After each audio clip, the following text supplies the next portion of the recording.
Bom dia a todos, bom dia a todas. Bom dia para você que nos assiste pela Pop TV em Sobradinho e Porto Alegre e nos escuta pela Cultural FM em Santa Catarina, Rio Grande do Sul e região. Sejam todos muito bem-vindos e bem-vindas a mais um ICL Mercado Investimentos. Hoje, segunda-feira, depois de um fim de semana cheio de notícias envolvendo um tarifaço. Então, desde sexta-feira estão pipocando várias notícias em relação a isso e a gente vai atualizar vocês em relação a esse imbróglio envolvendo Estados Unidos e Brasil. Mas tem também o Focus, que saiu hoje cedinho, então a gente também vai passar pelos principais aspectos do Focus e vamos comentar a PNAD de forma geral, né? Mas a PNAD traz alguns dados de renda, alguns dados de emprego, como foram também as variações dessas pessoas empregadas. A gente vai contar tudinho para vocês, além de falar da taxa de desemprego. Mas antes de tudo isso, vamos dar uma passada pela nossa agenda, que hoje não está tão recheada, mas que tem dados importantes aqui no Brasil e mundão afora. Então vamos ver o que já foi divulgado, o que a gente tem para ser divulgado ainda e o que deve movimentar o dia. Às 4 horas da manhã, a Turquia divulgou o seu índice de preços ao consumidor de julho e às 5 horas da manhã aqui no Brasil já saiu o IPC-FIP, tá? Não é o IPC da FGV, que normalmente a gente vê aqui, é o IPC medido pela FIP. Aqui também medição de julho. Às 8 horas da manhã saiu o IPCS, esse sim da FGV. IPCS é a medição semanal do índice de preços ao consumidor e aqui é o IPCS capitais. Então, essa inflação semanal nas principais capitais aí de julho. Além disso, às 8h25 da manhã saiu o relatório Focus semanal. Medição já velha conhecida nossa, mostra as projeções do mercado financeiro para os principais indicadores macroeconômicos e a gente vai comentar isso com vocês mais tarde. Às 11 horas da manhã, agorinha, sai a encomendas à indústria lá nos Estados Unidos, medição de junho, mas não para por aí porque tem mais coisa para sair na agenda, mais indicadores, né? Porque são mais de um, vão ser divulgados a gente vai falar nessa quinta-feira, assim de saúde logo no começo da semana. Vamos ver aí o que sai também lá na Ásia no fim do dia. 8h50 tem a ata da penúltima reunião de política monetária do Banco do Japão. E no Japão e na China, em 9h30 e 10h45, saem os dados do PMI, o índice dos gerentes de compras, composto e de serviços. O industrial já saiu da maioria dos países, já tem até a medição global. E agora os PMIs, né, os índices dos gerentes de compras que vão começar a ser divulgados são os compostos e de serviços, que é o composto junto ao de serviços e o industrial. E a gente tem a medição completa e final já dos países da Ásia hoje. No restante dos países a gente tem amanhã de manhã. Dito isso, vamos passar lá para a redação, porque Diego já está a postos, não só para dar bom dia para vocês, descobrir de onde vocês estão falando, mas também para contar como é que foi o fechamento de uma sexta-feira turbulenta. Diego, bom dia, como é que você está? Bom dia, Débora. Muito bom dia para toda a nossa audiência. Bom dia aqui para os nossos queridos e queridas telespectadores fiéis. Liz Longo, Gladys Garcia, Ricardo, já soltou aqui um Vai Corinthians. Segundamos, Maria Helena, Terezinha, Cecília Tomico, enfim, muito bom dia para todo mundo. Prazer estar aqui com vocês mais essa manhã. E Débora, a sexta-feira começou bastante tumultuada na Bolsa de Valores. Vamos lá.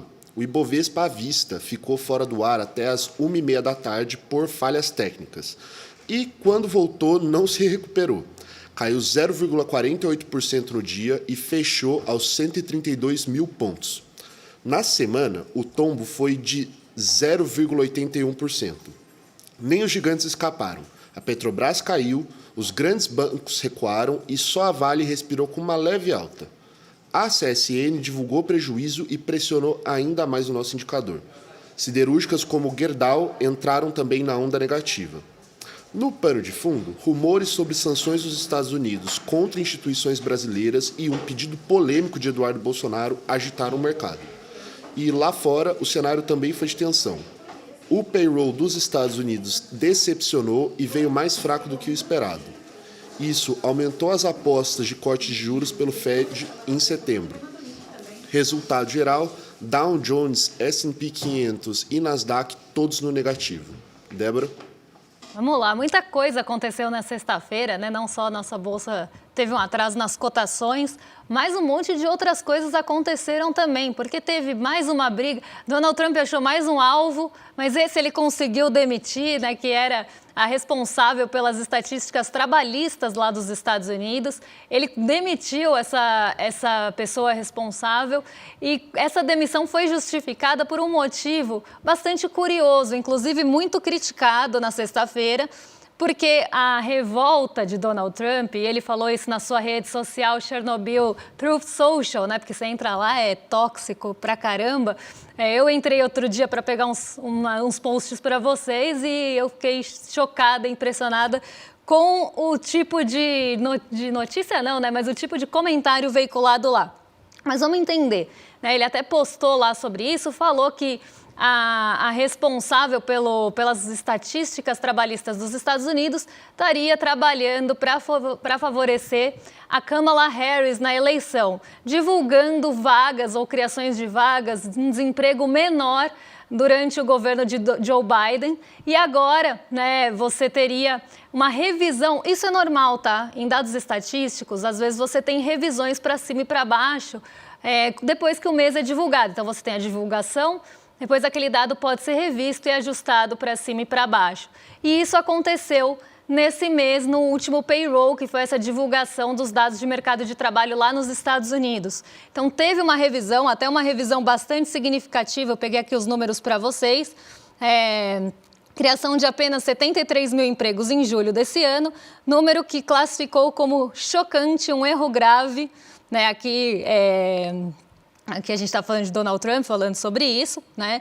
Ele apontou como um erro grave nas revisões de meses anteriores, que teriam sido criadas mais ou menos 250 mil vagas, e essa revisão diminuiu essa criação de vagas. Então, o cenário ficou pior para os Estados Unidos. E ele já tinha, né, falado dessa manipulação, já tinha acusado a Érica, né, que é a responsável por esse departamento, vamos pensar assim, dos departamentos de estatística lá dos Estados Unidos, de ter manipulado dados a favor do Joe Biden e da Kamala Harris com dados acima.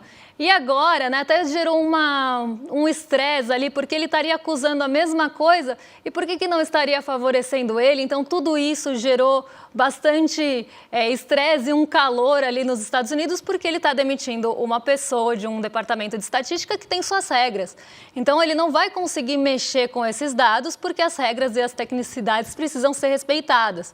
Mas já gerou todo um burburinho, porque ele estaria mais uma vez culpando alguém por fatores econômicos que podem dizer respeito ao próprio governo dele.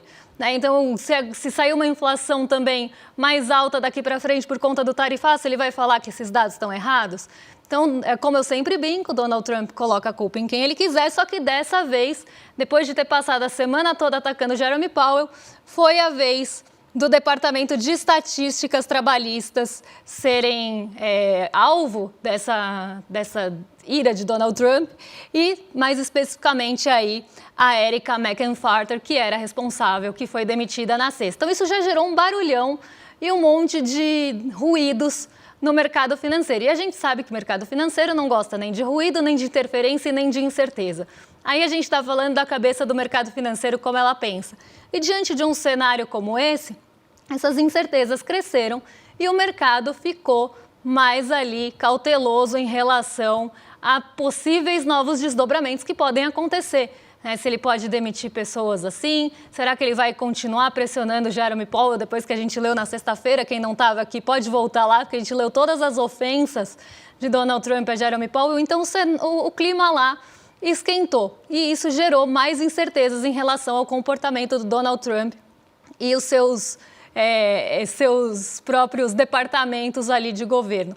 Agora tem um outro ponto que acabou gerando bastante barulho, mas esse eu vou deixar para daqui a pouquinho, porque outro ruído surgiu na sexta-feira e isso fez com que as ações do mercado financeiro, principalmente de instituições financeiras, caíssem bastante. Primeiro teve Eduardo Bolsonaro pedindo bloqueio de todos os bens de Alexandre de Moraes. Ele está tentando ali reiteradamente atacar também as instituições aqui do Brasil. Zero novidade em relação a isso. Está lá nos Estados Unidos continua atacando o Brasil como um péssimo patriota que é, apesar de falar o contrário. Mas não só isso, ainda teve toda uma especulação que pudesse ter alguma sanção de Donald Trump em relação às instituições financeiras aqui do Brasil. E aí sim, isso acabou gerando, não foi especificado qual seria essa sanção ou quais seriam as sanções, mas isso ficou ali em suspenso, acabou pairando no ar dos mercados financeiros. E qualquer suspeita, qualquer especulação, ruído, boato ou rumor já é suficiente para derrubar os ativos. Então a gente teve uma queda nas ações do setor financeiro justamente por isso, por essa incerteza também rondando outro setor aqui do Brasil.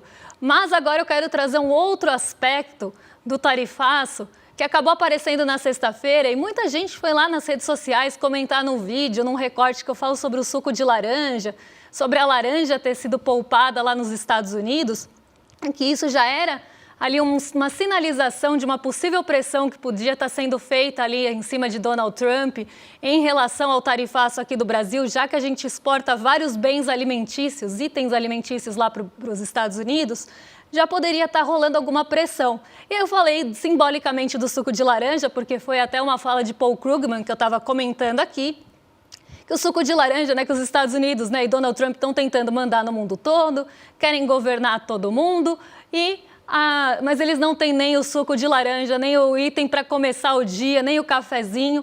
E aí muita gente veio lá comentar, né, de forma jocosa, que, ai, nossa, então eles agora não vão dormir porque não tem suco de laranja, né? Vieram falar esse tipo de coisa. Primeiro, que era uma alegoria ali, era uma coisa simbólica o suco de laranja, mas o que eu queria chegar... E aí, na sexta-feira, né, que as notícias acabam não me deixando mentir, então acabaram até complementando o que eu estava falando na sexta-feira, e isso veio na sexta-feira à noite. Vários setores, sim, estão se mobilizando e colocando pressão, encurralando Donald Trump para que outros bens alimentícios fiquem fora do tarifaço. Exemplos, carne bovina e café, porque a laranja foi poupada, a laranja, né, e o suco de laranja representam ali uma pauta exportadora grande do Brasil para os Estados Unidos. Outros itens acabaram sendo poupados também dessa tarifação extra. Acabam somando 43% das nossas exportações. E só que alguns itens ficaram ainda dentro do tarifaço. Quais são eles? A gente até trouxe alguns específicos, né?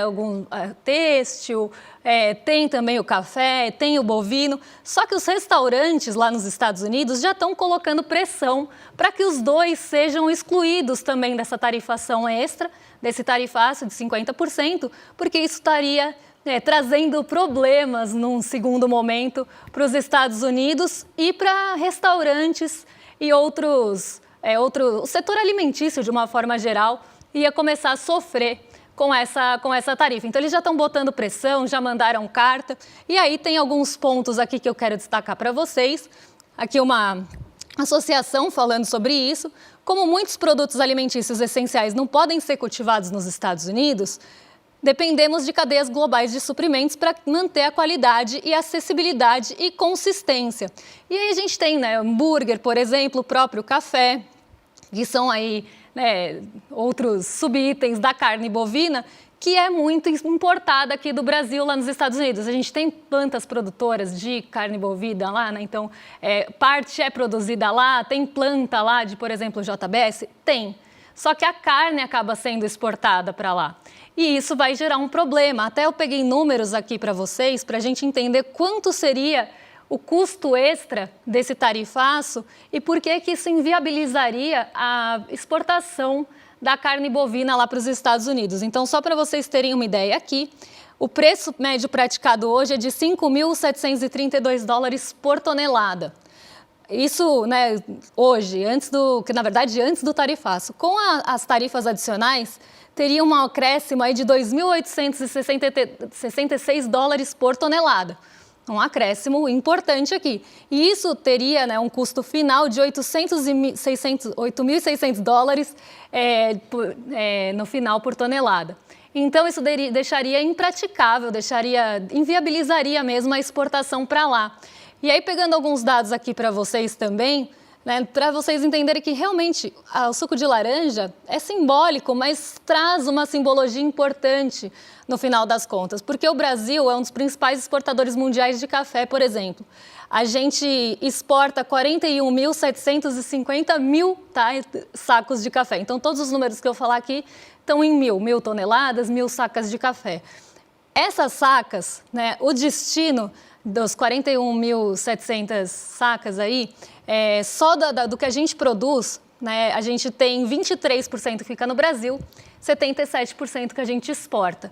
Desses 77% que a gente exporta, 16% vão para os Estados Unidos. Então, a maior parte da exportação, né, entre os países que estão únicos ali, porque tem outros, vai para os Estados Unidos. Então, 16% vai para os Estados Unidos, 14% vai para a Alemanha, 9,3% vai para a Itália e depois outros países com menor valor somam 60%. Então, 16% de um país individual ali, né, é o maior percentual das nossas exportações que vão para os Estados Unidos e, a partir de agora, entram mais caras. Do suco de laranja, a gente produz mais ou menos 954 mil toneladas. Dessas 954 mil toneladas, quase nada fica aqui. 93% é exportado e só 7% fica aqui no Brasil. Desses 93%, parte vai para a União Europeia, 51,4% vai para a União Europeia como um todo, mas 41,7% vai para os Estados Unidos. Então, a gente tem também uma concentração dessa exportação do suco de laranja, essa sim poupada pelo tarifaço, indo lá para os Estados Unidos. Já a carne, o Brasil também está entre os maiores exportadores, exporta 3.750 mil toneladas de carne. Dessas 3 mil, né, de tudo que a gente exporta, ou, né, pensando dos países compradores, do que a gente produz, 78% fica aqui no mercado interno, 22% é exportado. Para quem? Para a China, em primeiro lugar, 48,8%, e para os Estados Unidos, 12,1%. Então, a gente tem alguns produtos que têm os Estados Unidos como um destino importante. O café, o suco de laranja, a carne. No caso dos dois que não foram poupados, o café e o suco de laranja, eles vão continuar dependendo da nossa produção, porque o segundo produtor produz muito menos que a gente aqui. Se a gente pegar o segundo produtor de café, é o Vietnã. E o Vietnã, né, exporta ali, tem a produção em dados de saca de café de 27.900 mil toneladas exportadas. Depois vem a Colômbia com 11.900. A gente vê que tem uma discrepância grande aí entre os exportadores mundiais. E na carne também, porque a gente, em primeiro lugar, 3.750 mil toneladas exportadas, depois vem a Austrália com 1.960 e a Índia com 1.560. Então, a gente tem esse destino. É importante, nós somos produtores importantes também de grandes volumes de produtos alimentícios, que eu sempre falo que para esse mercado a gente fala que é commodity, mas a gente é um produtor importante de itens alimentícios e um exportador importante também. E esses itens que os Estados Unidos acabam tendo a dependência aqui da gente vão entrar mais caros. Então, o hambúrguer lá no final do dia vai ficar mais caro para o consumidor. O café vai ficar mais caro também, porque a gente viu aqui o acréscimo que vai ter na tonelada de carne que vai para lá. Isso vai inviabilizar a nossa exportação, só que fica sem um produtor tão grande para suprir essa exportação. E, além de tudo, né, vai inviabilizar o custo final, porque vai ficar muito alto. Então, já existe toda uma mobilização e uma força ali de setores que estão se unindo para tentar barrar esse tarifaço nos itens alimentícios. Só que se inclui tudo isso, gente, inclui carne. Aí, na verdade, exclui, né? Exclui a carne do tarifaço, exclui o suco de laranja, exclui o café, exclui os itens de aviação e toda a cadeia, não só os aviões, mas toda a cadeia de suprimentos dos itens de aviação. O que vai ficar com o tarifaço é só um pedacinho, porque se 43%, excluindo café e carne, que também tem um destino importante nos Estados Unidos, se você incluir tudo isso na lista de exceções, vai ficar um filete ali de produtos taxados e produtos que não têm tanta relevância. E aí o tarifaço vai perdendo a força e ficando quase ali só para inglês ver, colocamos 50% no Brasil, mas a gente vai abrir tanta exceção, porque vai ficar impraticável sustentar isso, que vai acabar ficando, né, uns 50% para setores pequenos e com pouca participação na pauta exportadora do Brasil. Então, parece que o tarifaço está perdendo essa força e era isso que eu estava querendo mostrar na sexta-feira, que simbolicamente deixar o suco de laranja fora disso já mostrava essa perda de força do tarifaço. Se essa pressão dos setores alimentícios nos Estados Unidos continuar, né, então continuar a pressão ali para isentar a carne, continuar a pressão para isentar o café, porque do jeito que está, vai ficar impraticável chegar na mesa do estadunidense no final, do consumidor, vai acabar ficando tudo isento. No final das contas, a taxa de 50% virou uma coisa sem força. E é isso que a gente, né, precisa acompanhar para ver se essa pressão continua e se vai ter essa cessão, essa exclusão, né, desses itens. Porque senão a coisa também vai ficar feia, não só aqui para o Brasil, que vai perder um destino, né, de exportação importante, e isso vai acabar diminuindo ali a produção e pode acabar afetando o nosso PIB também. A medição inicial era de 0,3%, 0,5% de variação, né, ou de impacto no nosso PIB, mas também lá nos Estados Unidos pode ficar pior ainda, porque vai começar a deixar os produtos faltando na mesa ou chegando muito caros. E aí a gente vai ter um novo problema de oferta de produtos que saem daqui e vão para lá. E ao mesmo tempo a China já reforçou que tem interesse em comprar café no Brasil, né? Então a gente também tem um mercado consumidor chinês crescendo muito de café e parece que eles estão aqui abrindo algumas negociações com o Brasil para importar, na verdade, esse café produzido aqui. Então, o jogo geopolítico ele vai se desenhando também e Donald Trump pode perder força com o seu tarifaço se continuar abrindo exceções, mas se não abrir também vai começar a sofrer pressões de setores importantes lá nos Estados Unidos. Agora vamos voar de volta aqui com aviões isentos para o Brasil, porque tem dado da PNAD contínua de desemprego, de renda para contar para vocês. Diego, conta pra gente como é que ficaram esses dados na sexta? Débora, a sua forma de enganchar um tema no outro é uma inspiração para mim, mas vamos lá. Foi divulgado no dia 31 de julho, na quinta-feira passada, pelo nosso queridíssimo Instituto Brasileiro de Geografia e Estatística, IBGE, a PNAD contínua mensal, que é a Pesquisa Nacional por Amostras de Domicílios. Eu sempre me confundo nessa parte. Enfim, a PNAD ela é a principal pesquisa sobre a força de trabalho no Brasil, né? E a notícia de quinta-feira, mas que estamos passando hoje, é histórica. O desemprego no trimestre encerrado em junho atingiu o menor nível da série histórica, sendo apenas de 5,8%. O telespectador ou a telespectadora que conhece um pouco mais a pesquisa poderia corretamente perguntar, tá, mas qual que é a qualidade desse emprego? E eu aqui já adianto a resposta. Esse bom resultado trouxe a menor taxa de informalidade já registrada e recorde de emprego com carteira assinada. Então, assim, é realmente uma notícia histórica. Agora, Débora, o que mais que a gente consegue observar a partir dessa PNAD? A gente tem alguns pontos aí que a gente precisa pensar justamente na qualidade desse emprego, porque sim, a gente chega a um patamar histórico, né, de taxa de desemprego, uma taxa baixa de desemprego, inclusive abaixo da projeção que se tinha no mercado financeiro, então ela ficou em 5,8%, enquanto a projeção era de 6%, o mercado acreditava que o desemprego, ou a taxa de desemprego ia ficar em 6%. Pode ver aí no gráfico, né, que ao longo do tempo, ao longo dos meses, a projeção sempre fica acima do desemprego real. Então, a gente tem, né, esse erro de projeção do mercado financeiro quase em todos os meses e jogando o desemprego para cima. Então, eles sempre esperam que o desemprego vá ficar maior do que realmente ficou, historicamente falando aqui. Mas é um recorde importante de se analisar, é uma taxa de desemprego baixa e que vem junto a um outro gráfico que eu quero passar aqui, que é o de aumento no rendimento. Então, não só a gente teve queda no desemprego, mas com um rendimento real, né, que é aquele já descontado da inflação, mais alto. Então, esse ponto, né, por esse aspecto, a gente tem uma boa leitura da PNAD, né? Inclusive mostrando a tal da resiliência que tanto falam, resiliência no mercado de trabalho, né? Os dados estão resilientes, é isso que eles querem mostrar. Que apesar da desaceleração em alguns setores e de uma taxa de juros que está estrangulando tudo, esse efeito ainda não chegou no mercado de trabalho, porque a gente ainda tem uma taxa de desemprego mais baixa e um rendimento real subindo.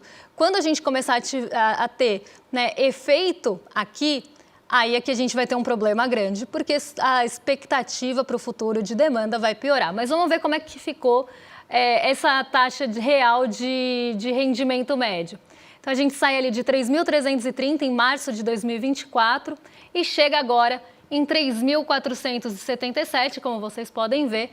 Considerando aí esses meses, a gente tem o maior nível de rendimento real mensal dos últimos meses. Então, a gente tem um rendimento crescendo também, desemprego baixo com alta do rendimento. Porque o que poderia acontecer? Um desemprego baixo com o rendimento estagnado ou até caindo, como a gente já viu aqui em alguns momentos que o rendimento real estava em queda por conta até dessa perda para a inflação. Mas tem um outro aspecto que eu quero trazer para vocês, que é em relação às vagas. Não é nem em vagas, mas as pessoas empregadas em cada uma das categorias de emprego, porque isso é muito importante a gente observar. E os dados trazem uma análise importante, porque apesar da gente ter tido maior formalização, no Brasil ainda existe uma informalidade muito grande, de cerca ali de 38%. Então, 38% das pessoas estão no mercado informal. E esse é o grande desafio. O grande desafio é que a gente cumpra um desemprego baixo com rendimento alto e uma formalização maior para garantir mais seguridade para essas pessoas. Então, tem esse desafio de equilibrar os 3 pontos. E aí que eu quero chamar a atenção de vocês. O número de empregados variou 218 mil pessoas, né? Então, a gente teve uma variação positiva, um aumento de 218 mil pessoas empregadas nesse mês de junho. Empregados no setor privado foram 147 mil. Então, 147 mil pessoas estão empregadas no setor privado. Só que, quando a gente olha aqui, a variação dos empregados no setor privado com carteira assinada subiu, então mais pessoas estão empregadas no setor privado com carteira assinada em relação ao mês passado, 51 mil pessoas. Só que quem puxou, né, o grande condutor desses 147 foram os empregados no setor privado sem carteira. 96 mil pessoas a mais aí em relação ao mês passado, sem carteira assinada. Isso acontece também em outros aspectos. A gente tem os trabalhadores domésticos que caíram, né? Então, menos 45 mil pessoas trabalhando como trabalhadores domésticos entre um mês e outro. E a grande queda aí sim também veio dos trabalhadores domésticos sem a carteira assinada, com uma queda de 55 mil pessoas. Aqui também está sempre 1.000, tá? E a gente tem os empregados no setor privado que subiram 116 mil. Então, muitas pessoas indo para o setor público, 116 mil. Mas também, será que elas foram sem carteira assinada? Vamos descobrir aí. Porque quando a gente olha os dados abertos, a maioria dos trabalhadores também empregados no setor público vieram sem carteira assinada. Então, o aumento de pessoas foi dado pelos empregados no setor público sem a carteira assinada, 104 mil. Empregadores também subiram 58 mil, então 58 mil pessoas aí a mais como empregadores. E aí, empregadores com CNPJ, então 61 mil pessoas aí. Então, com uma formalidade, mas quando a gente olha a conta própria, a gente teve um aumento de 145 mil pessoas nessa categoria, também puxadas por conta própria sem CNPJ, que é a informalidade aqui também pairando, né? Porque a pessoa não só trabalha por conta própria, mas ela trabalha por conta própria sem CNPJ. E isso mostra uma informalidade bastante grande de um acréscimo de 103 mil pessoas nessa informalidade. Eu até tinha pegado um dado aqui para vocês. Quando a gente pega a variação de pessoas empregadas, né, ou do acréscimo de pessoas empregadas nesse mês de junho, a gente tem cerca ali de 450 mil pessoas empregadas no mês de julho em relação ao mês passado. Só que quando a gente soma todas as vagas informais ou sem carteira assinada, então conta própria sem CNPJ, o empregado no setor privado e público sem carteira, e aí a gente não está nem falando dos estatutários que estão embaixo, a gente vê que tem uma representação dessas pessoas empregadas no mês de junho muito importante nessas esferas informais. Então, quase ali 70%, acho que deu 68%, eu até ia pegar aqui o dado para vocês, mas o meu Excel fechou. Eu acredito que dava 68% dessas pessoas que tiveram essa movimentação no mês de junho indo para a informalidade. Então, a gente ainda tem um desafio, né, que essas vagas ou que essas pessoas que ingressam ou mudam de categoria ali no mercado de trabalho entre um mês e outro, sejam mais formalizadas. Porque aí a gente também, consequentemente, baixaria o desemprego e aumentaria a renda. e a seguridade e todos os outros aspectos. Então, de todos os pontos, esse é o que me chama mais a atenção em relação ao desafio que a gente ainda tem pela frente. Apesar de ter diminuído de forma geral a informalidade ela ainda é grande no Brasil. E não só isso, ela cresceu esse mês em relação ao mês passado com pessoas trabalhando sem CNPJ, pessoas trabalhando sem carteira assinada. E isso ainda é um desafio bem grande, apesar da queda do desemprego. Agora eu quero só dar um recadinho para vocês, porque amanhã a gente tem o documentário de quanto custam os ricos no Brasil. A exibição vai ser às 8 horas da noite e vai ser o primeiro documentário que foi feito aí para o ICL Eterno. Então, é a primeira estreia de documentário. E como é uma estreia muito importante, vocês fizeram parte disso com a gente, né? Quem participou do Eterno também está dando uma super força. A gente quer agradecer vocês. E a gente vai fazer uma exibição para todo mundo aberta aí em todos os nossos canais, porque esse é um assunto muito importante e que não pode sair do radar. Então, a gente vai descobrir quanto custam os ricos no Brasil, qual o preço desses privilégios e por que atacam sempre os programas de transferência de renda, por que sempre são atacados os setores como saúde, educação, quando a gente fala de corte de gastos.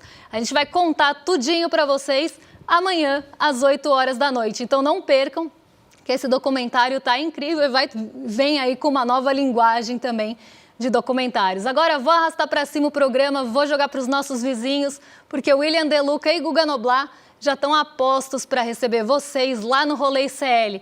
Então, a partir de agora, vocês estão em mais que excelente companhia e amanhã a gente volta para trazer os aspectos que mexem com o nosso bolso, as notícias que mexem com a nossa bolsa e com as nossas vidas. Um beijão e até lá, pessoal! Dia 5 de agosto, agora, às 8 horas da noite, vai acontecer o nosso último encontro dessa série de encontros do ICL Eterno. E não vai ser um encontro pouco especial, não, vai ser muito especial, porque a gente vai apresentar nosso primeiro documentário num formato totalmente novo, parecido com aquela série Explicando do Netflix, mais dinâmico, mais divertido, para as pessoas poderem entender de uma maneira muito fácil assuntos que em tese são mais complicados. E esse documentário vai ter como título Quanto Custam os Ricos no Brasil. Olá, eu sou a Juliana Baroni e tô aqui para te fazer um convite. Toda terça-feira às 19 horas tem o Precisamos Conversar, um programa de debates feminino. A gente tem que ver, tem que analisar, vale tudo por qual dinheiro, quem tem dinheiro e o que é dinheiro no país. Já foi mais ou menos uma cama. Aqui no Instituto Conhecimento Liberta e também nos canais do Eduardo Moreira. Então, você não pode perder. Um beijo, até lá!